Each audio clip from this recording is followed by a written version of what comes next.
Donald Trump has also announced that the US will stop bombing the Houthi rebels in Yemen, claiming that essentially the Houthis have surrendered.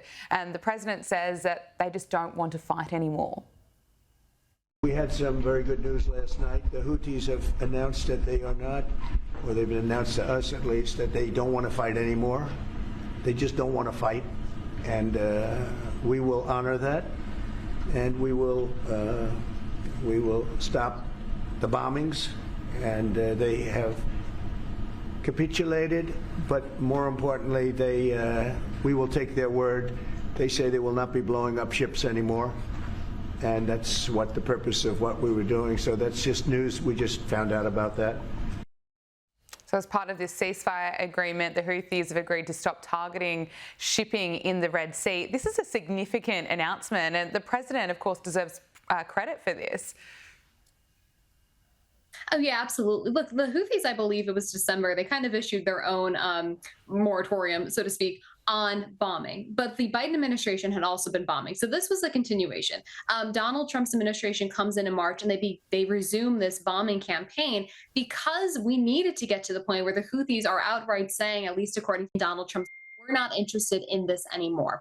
That being said, there's talks that Israel was not made aware of these discussions between the Houthis and the United States. And I like Donald Trump's response. Basically, he said, look, they're not going to go after the United States. Things are good between us. That's all I care about. That's the type of president that Americans elected in November. America first. We only care about what's going on with us unless, something dramatic happens. Absolutely, and that is what we are seeing with President Trump in power, America first. And even though Joe Biden thinks that Donald Trump has achieved nothing triumphant, there's been so many achievements, such as closing the border and following through with his deportation promise. The Trump administration has deported more than 150,000 people since Trump took office on January 20, delivering on a key election promise.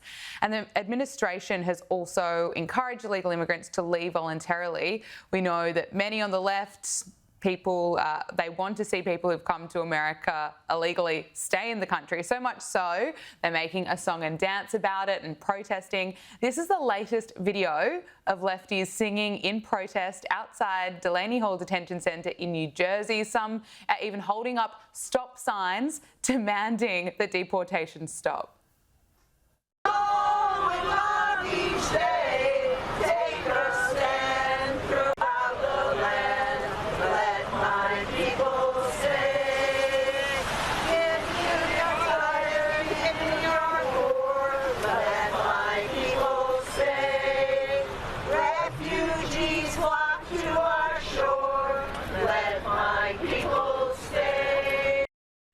Brianna, I have to get your reaction to that video, but this is what the Democrats want. Some of them, of course, not all, but they'd rather see people who entered the country illegally stay.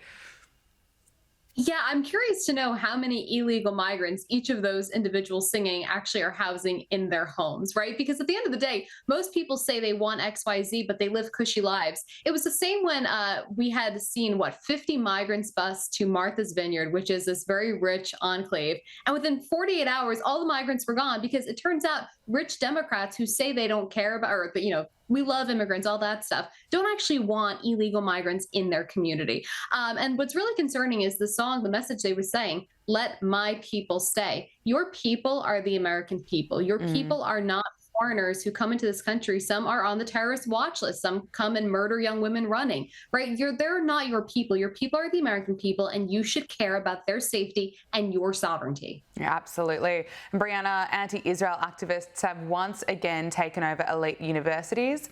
A group of masked anti-Israel protesters stormed Columbia University's Butler Library today, with reports of at least 2 people being injured and around 80 people were taken into custody, according to reports from the New York Post. But let's just take a look at what unfolded.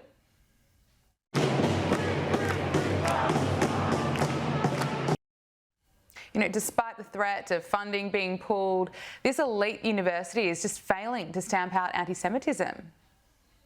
Yeah, it's interesting. I'm curious what will happen next, because I think part of their agreement with the Trump administration to keep federal funding included not allowing people to wear masks on campus. And we clearly see that there are individuals who have their face covered. So I'm curious whether that deal is in place right now and whether there will be severe repercussions. I also think this is indicative of the leadership at Colombia not taking seriously the Trump administration. So revoking their funding and federal funds should be an immediate tomorrow action, just to let them know that the Trump administration is serious, whether Colombia is or is not.